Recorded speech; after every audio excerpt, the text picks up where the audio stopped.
今集我會同大家一齊去大稻埕，即係永樂市場同埋迪化街一帶，係昔日移居台灣漢人最早開發嘅地方。我哋一齊睇下今日嘅大稻埕有啲乜嘢百年嘅老店，同埋有啲咩美食啦。喺開始之前，請你先訂閱我嘅頻道，你嘅支持係我出片嘅最大動力。我哋先睇下佢嘅位置同埋去嘅交通。打開個捷運圖，佢係近住淡水河中和新路線嘅旁邊。今日我會由大橋頭捷運站出，沿住民權西路轉入迪化街一段，再一路直行到去塔城街，再由北門站離開嘅。台灣嘅通用貨幣係台幣。以上係兌換資料俾大家參考下。往大稻埕嘅方向，喺延平北路2段會揾到個太平市場，即係我哋嘅街市。呢度曾經係台北最早嘅果菜批發市場，有住半世紀以上嘅歷史。其實喺清朝咸豐年間就已經有漢人喺度開墾，設置咗曬谷場地，而大稻埕嘅名就係咁得返嚟㗎啦。菜市場入邊會揾到一啲本地出產嘅產品，例如宜蘭嘅鵝血糕、自己養嘅雞同埋鵝肉，買滿咗某個金額仲可以免費送貨添，但係只限街坊。台灣其實係以農立國嘅，所以喺菜市場入邊都見到唔少本地出產嘅農作品，例如呢啲高山嘅老薑，仲有蒜頭同埋屏東出產嘅洋蔥。當然唔少得台灣出名嘅地瓜，即係我哋嘅番薯。入邊仲有賣熟食，好似呢啲咁多款式嘅壽司卷，有各式各樣嘅花枝丸同埋炸雞。啲雞係喺你面前即刻炸，保證係熱辣辣嘅。仲有其他即嗌即燒嘅鋪頭，仲有生海膽賣添。由於拍攝當日係近端午節，所以就見到各式各樣嘅粽，例如北部、南部、客家、冰粽同埋素粽。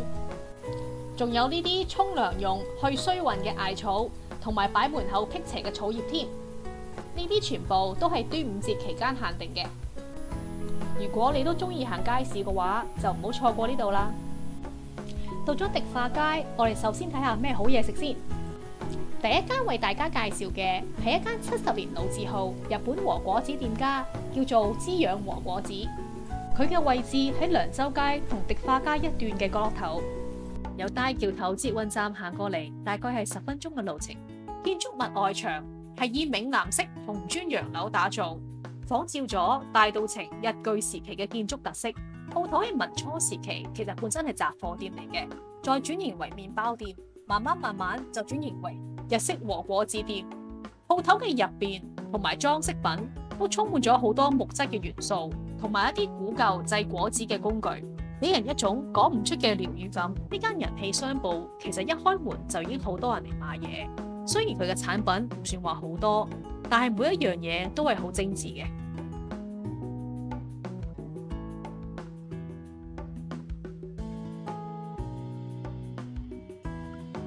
而人氣產品就包括呢個用糯米燒成嘅最中餅殼，入邊加紅豆餡。另外一款就係銅鑼燒，入邊嘅紅豆係粒粒分明，外皮咧係好鬆軟，好似蛋糕咁嘅。紅豆餡咬落去好清甜，而且有豆香，我個人好推薦。而佢最搶手嘅就係草莓大福餅，經常性好快就賣晒，不過就係冬季限定。由於店內嘅紅豆餡好出名，所以亦都有單賣。我曾經喺日本跟過師傅學整紅豆餡。其實日本師傅為咗保留豆嘅原有香味，會採用直接法，即係唔會預先用水浸泡紅豆，而且會用低溫等紅豆慢慢吸水而膨脹。工序係好繁複同費時。而鳳梨酥就係以夾餅嘅形式出售，同我哋平時見開嘅好唔一樣，所以亦都係熱門嘅手信之一。如果你都好似我一樣中意食甜品嘅話，呢一間就一定啱你啦。同埋提你，呢度係唔收現金同冇堂食嘅。出咗嚟之後行前2步就係我第2間想介紹嘅店，叫做合興1947，原名上海合興糕團，係70年嘅中式老餅店，係由第3代嘅傳人將傳統嘅糕點重新包裝，吸引咗一批年輕嘅粉絲。鋪頭入邊係行日式復古裝修，入邊仲係自設工場，全部人手製作，新鮮手烤嘅鬆糕受到好多年青人力捧，亦都變成咗大稻埕買手信嘅熱門地點。產品嘅款式除咗鬆糕之外，仲會有桂花糕條、千層糕、上海式嘅年糕同埋鹹包。所有款式、賣相同包裝都好吸引。睇到呢啲糕點就勾翻起我好多兒時嘅回憶啦。糕餅可以堂食，而且店員仲會幫你加熱添。行到鋪頭嘅入邊，有個空間唔係咁大嘅堂食區，同埋有洗手間，不過就有最低消費。而鋪頭出邊就會有長凳供客人坐。今次我就試咗個芝麻桂花鬆糕，店員加熱之後就會將鬆糕同埋一杯熱茶擺喺個木托盤上邊，好有儀式感。餅身係用白米打成粉狀，再搓到變沙嘅狀態，再加熱，口感好鬆軟，唔會實滴滴。其實鬆糕嘅製作過程係用發，而傳統嘅係用壓嘅，差別就喺呢一度。出咗嚟之後，同樣係行前幾步，喺陳家良社門口就見到呢間人氣頗高嘅草莓大福檔口。雖然係檔口細細，但係就見到店員冇休息時間咁樣，係咁包大福同埋果紅豆餡，攞到上手其實都係算幾大粒嘅。咬落去嘅時候，士多啤梨好清甜，一啲都唔酸，而且好多汁。豆沙餡好香，亦都唔會太甜。而層皮就係軟熟同埋彈牙，我覺得好值得一試。喺陳家草莓大福嘅斜對面，轉角位有一間開業60年嘅老阿伯。喺大道情一帶，亦都係非常之有人氣嘅。主打係魷魚羹同埋福州魚丸。老闆話佢哋每日都會將乾嘅魷魚浸至少10個鐘頭嘅水，再用人手切絲，繼而每日早上新鮮打魚漿，再用人手將魚漿一條條咁搓成魷魚羹。而福州魚丸嘅外皮就每日用新鮮嘅魚肉去打成魚漿，再包入始創人嘅秘製餡料，同樣每一粒都係用人手擠出嚟。其實佢哋嘅古早味油蔥飯都係招牌之一。油蔥飯嘅油蔥係佢哋自己炸，但係冇加過任何一滴油，而成個製作方式都要6至8個鐘頭。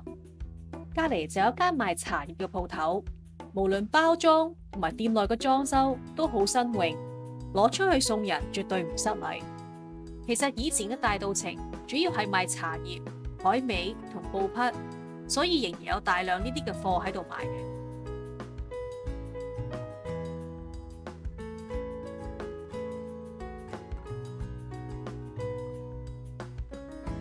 食完嘢之後，我哋由迪化街一段行落去，睇下有啲乜嘢百年嘅老店。呢間林豐益商行就係知名嘅百年老店之一。其實佢係雜貨鋪，眼見入邊嘅貨品密密麻麻，由店內放到去天花板，見到好多蒸籠、置物盒、竹沙網、竹編嘅籮筐同埋木製嘅餐具，全部人手製造，手工非常之精緻。仲會見到呢啲用竹編成嘅棉被扒，同埋好似淨係古裝劇先至會見到嘅雨鞋。鋪頭嘅林老闆係第3代傳人，其實呢啲老師傅已經買少見少，因為後生嘅唔肯入行，同埋而家好多批發商都係從外地入口。而我就用咗150蚊台幣買咗呢個手製嘅木刨，返香港整嘢食啦。而喺佢旁邊就有另外一間百年老店，叫做高見統店。佢而家亦都係一間人氣嘅手信店。喺門外邊見到好多色彩繽紛、用塑膠編成嘅環保袋，而鋪頭入邊會揾到手工做嘅面盤、手編嘅竹籃同埋還神用嘅蔗籃。除此之外，仲會見到一啲木製嘅廚房用品。呢度有啲似小型嘅百寶庫，我覺得都幾值得一嚟。跟住想介紹大春麵梘，喺迪化街上邊有總行同分店2間鋪頭。日治初期前嘅台灣，其實番梘並唔普及，大環境同個人衛生都係欠佳，所以好容易引起疾病。大春嘅創始人井上權七先生為咗改善人民嘅健康，就將日本澡堂文化同埋正確使用番梘嘅方法帶入台灣。戰後日本人離開台灣，唯一嘅台灣股東李水兔先生就繼續為呢個品牌喺市場度發光發熱。喺總行會揾到一啲日治時期用過嘅設備，例如呢一個鐘，經過修復之後仲可以正常運作。而店內試番梘嘅水龍喉，亦都係老闆喺日本度專登訂翻嚟，係以前日治時期工廠嘅設備之一。而店內最注目嘅就一定係呢部60年前用嚟抽水同抽真空嘅機器，而家嘅機器大概係細1/2，係不鏽鋼嘅。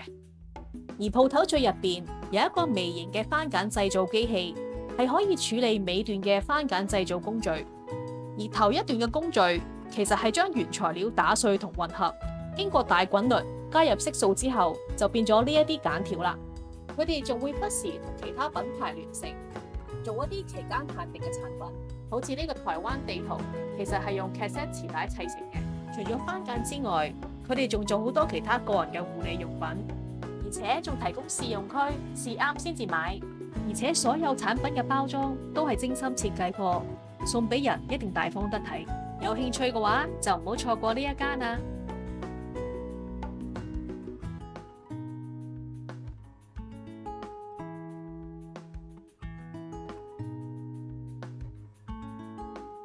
下一間要介紹嘅就係1853年嚟到大稻埕嘅林復興商行。當時鋪頭主要販賣南北雜貨為主，早期店內嘅乾貨種類多數以魷魚、蝦米、香菇居多，而客人主要係餐廳或者其他零售業。呢類型嘅鋪頭係需要評估市場嘅需求嚟入貨，所以係要洞悉市場嘅眼光先至可以揀到靚貨嘅。而店內屹立不倒40幾年嘅紅帽子禮盒係日本原廠親自嚟傾代理權，而家依然係台灣最老嘅紅帽子餅乾禮盒代理商。而鋪頭最出名嘅就係有130年歷史嘅陳元和豉油，冇添加任何嘅色素，同埋味道好香濃，送俾長輩做手信就最啱啦。由於大稻埕嘅百年老店實在太多，如果你有興趣知多啲嘅話，就留言話聲我知，我會再拍一條片介紹俾大家嘅。喺迪化街上邊會見到好多嶺南式嘅建築物，屋頂嘅特色係又斜又直，方便利水，同埋可以曬藥材或者棉被。而牆身就會同隔離鋪頭共用，因為要節省材料同埋增加建築物嘅穩定度。而店鋪前邊就會有騎樓保護貨物，以避免日曬雨淋。由於100幾年前好多貨品都會由淡水河河口利用船隻運到呢一度，再集中喺迪化街販售。早期為咗方便貨品由淡水河卸貨之後直接搬入屋，所以房屋都係長條形設計，後邊係倉庫，前邊係鋪頭。跟住落嚟，想介紹下一間非常有台灣特色嘅手信店，叫做百寶香。入邊會見到好多利用本地出產嘅農作物製造出嚟嘅產品。台灣係以農立國，而佢哋對農產品嘅要求都係非常之嚴格，所以好多外地嘅遊客嚟到台灣都會選擇農產品嚟到做手信。同埋呢度嘅年輕創作者仲打破傳統，將所有嘅包裝年輕化，甚至係將農產品嘅特色放入去服飾入邊，非常之有創意。好啦，行咗咁耐，我哋去食啲嘢先。呢間永樂車輪餅係打卡熱點，佢喺一間叫做益盛嘅鋪頭前邊，佢嘅口味非常多元化，而且經濟實惠。一般嚟講，20蚊台幣就有交易，而且用料係相當之足，所以經常性大排長龍。比較特別啲嘅口味就有香橙奶油，食起上嚟有啲橙味，算係冇咁油膩。喺迪化街上邊仲會見到好多其他特色嘅攤檔，例如喺摩托車上邊賣手沖咖啡，亦都會見到我最中意嘅爸姑，即係台灣傳統冰淇淋，入邊冇添加任何嘅奶類製品。爸姑其實係閩南語，由於喺舊台灣，一般嘅冰淇淋小販賣冰淇淋嘅時候都係踩住三輪車，販賣嘅時候就會按三輪車前面嘅喇叭製造爸姑嘅聲音，等人知道有冰淇淋買。久而久之，呢啲台式嘅冰淇淋就叫做爸姑啦。當呢啲冰淇淋加入咗香脆嘅花生糖碎同埋芫茜，再用潤皮包住，就會成為另外一款小食——花生糖冰淇淋卷啦。呢款小食基本上每一個夜市都會見到。近住永樂市場呢邊就會見到呢個台北霞海城隍廟，建於1859年，而家已經成為3級古蹟。入面雖然唔係好大，但係長期都係香火鼎盛。呢度除咗可以求城隍爺保佑家宅平安同事業順利之外，仲可以求廟內嘅月老賜良緣，被譽為超級紅娘。聽講每年有以過萬計嘅單身善信專登嚟求姻緣添。而每年農曆5月14，城隍爺聖誕前後都會舉辦台北霞海城隍文化節，邀請民眾相聚祈福，祭祀係從早到晚，過程係非常之熱鬧嘅。而企喺佢對面嘅71都用咗好可愛嘅月老做生招牌。而沿住城隍廟橫巷永昌街一路去到盡頭，就見到永昌杏仁茶。鋪頭唔係開咗好耐，但係就係人氣網絡店。呢度出名就係杏仁茶同埋油條。其實以前大稻埕嘅工人就係食呢啲做早餐。呢度嘅杏仁茶又凍又熱，仲可以加薏仁，而夏天仲會有杏仁豆腐供應。但係好可惜，佢個油條係得冬天先有啊。而我就嗌咗杯杏仁茶，未飲就聞到杏仁嘅香味，飲落覺得好香同埋好純，難怪經常大排長龍。而由永昌杏仁茶沿住民樂街一路直行，喺永樂市場對面就會到咗一間始創於1946年飲青草茶非常出名嘅姚德和青草號。鋪頭前邊係買即飲嘅青草茶，而後邊就係賣藥包。雖然鋪頭有70幾年歷史，但係佢嘅裝修就非常之新潮，有賣各種嘅沖飲包，後邊仲有好多草藥賣。但係我對草藥就唔多認識，所以就唔知佢哋嘅功效啦。其實喺鋪頭門口嘅4款茶都係非常之出名，而由於我喺台灣成日食煎炸嘢，店員就介紹我飲苦茶，咁我就好唔客氣咁樣叫咗個大杯啦。一飲落去，哇！呢杯絕對係我咁大個人飲過最苦嘅苦茶，但係感覺就好降火。其實除咗姚德和青草號之外，喺民樂街仲有其餘2間同樣係老鋪，分別係資生青草茶同埋正發青草鋪，佢哋賣嘅都係同一款茶。飲完咁苦嘅苦茶，我哋食翻啲甜嘢補翻數。轉入去南京西路，喺清新福全嘅門口，見到咁長條人龍，就知道呢度係一間人氣嘅網絡店。佢就係專做手工麥芽糖嘅迪化街純正麥芽餅，全部都係獨立包裝。大餅方面有牛奶餅、3種口味嘅煎餅可以揀，而個餡就全部都係一樣，都係會有麥芽糕、花生粉同埋話梅粉。而佢哋仲有1袋20粒嘅小餅乾。除此之外，佢哋嘅麥芽糕仲可以一罐咁賣，仲有啲造型好特別嘅糖，吸引細路仔。呢一間好多外地嘅遊客都會特登翻嚟回購。我就買咗塊牛奶大餅，個餅身係好酥鬆，咬落去嘅麥芽糕有啲彈性，但又唔會黐牙，夾住花生粉嘅鹹同埋話梅粉嘅酸，感覺好特別。另外，我仲買咗1包20塊嘅小餅乾。小餅乾入邊就冇話梅粉同花生粉，淨係得麥芽糕，但係個餅乾嘅質地就偏鹹，一啖一塊，唔使行到去捷運站就食晒luôn。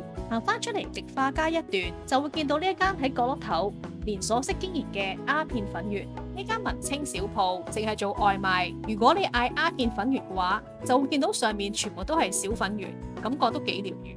而我身後就係大稻埕商圈入邊最有標誌性嘅地方永樂市場。其實喺日佔時期，日本人曾經將大稻埕改名為永樂町，同埋開始進入大量嘅印花布，令大稻埕搖身一變成為當時候最大嘅布料批發地。喺1982年，永樂市場改建成為綜合大樓，1樓係街市，2、3樓仍然係有賣布匹，而8、9樓就係專門上演傳統戲曲嘅大稻埕戲院。入到嚟地下街市呢一層，一入到去就見到間林合發油飯。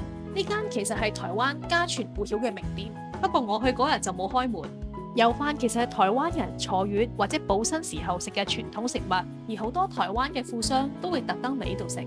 而同層嘅另外一間名店就係遠龍生魚行，呢一間 CP 值超高嘅壽司店，每日9點鐘就開門，一開門就已經大排長龍。貨源係每日由基隆嘅漁港新鮮運到，俾我感覺就有啲似日本嘅築地市場。呢度嘅魚生非常之新鮮，但人均只係大概200蚊港紙左右，仲要係味噌湯任你飲。我哋而家一齊睇下其他檔口有咩賣啊！呢一層其實係街市，所以就見到好多傳統嘅菜市場有嘅嘢，例如係蔬菜、生果等等。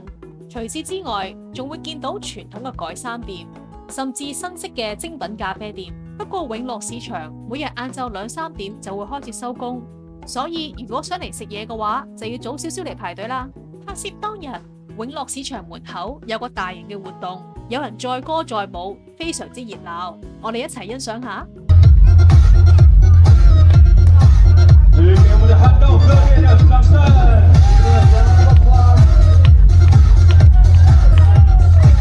今日最後一站就嚟到迪化街一段，喺永樂市場對面嘅迪化街郵局。呢度有3層樓高嘅郵局，由1915年到而家都冇停止運作過。門口嘅歷史建築介紹牌仲寫咗台灣嘅歷史人物蔣渭水先生都曾經嚟過呢一度。亦都證明咗呢度曾經叫永樂丁郵便局嘅風華年代。喺2樓就有列出好多郵局曾經出產嘅紀念冊同紀念品。其實台灣郵局除咗辦理郵政服務之外，仲可以好似銀行咁開儲蓄戶口，所以就會有呢啲櫃台同櫃員機啦。而離開嘅時候，我就由迪化街一段行到去塔城街，再由北門捷運站離開。睇翻張地圖，其實大稻埕附近有一個非常出名嘅寧夏夜市，佢係被譽為台北夜市之最同埋最好行夜市。而佢出名嘅小食包括有黑丸地瓜球、料理長胡椒蝦、阿卡拉炸雞、林耀鎮燒麻薯冰等等。如果行完大稻埕之後有時間嘅話，就唔好錯過啦。如果沿住塔城街往北門捷運站方向一路行，就會到咗西門町。西門町除咗有好多好嘢食之外，仲好多嘢買。如果你都對寧夏夜市或者西門町有興趣嘅話，就留言話俾我知，我會出多條片介紹佢哋。最後提提你，由而家直到2025年嘅6月30號，台灣觀光局就推行咗呢個遊台灣金福氣嘅抽獎活動。如果你想免費遊台灣嘅話，就撳我上面呢條片，睇下我點樣贏台幣5000蚊。好啦，今集嘅分享就到呢一度。如果你都中意呢條片嘅話，就麻煩你 like、comment and share 啦。多謝晒。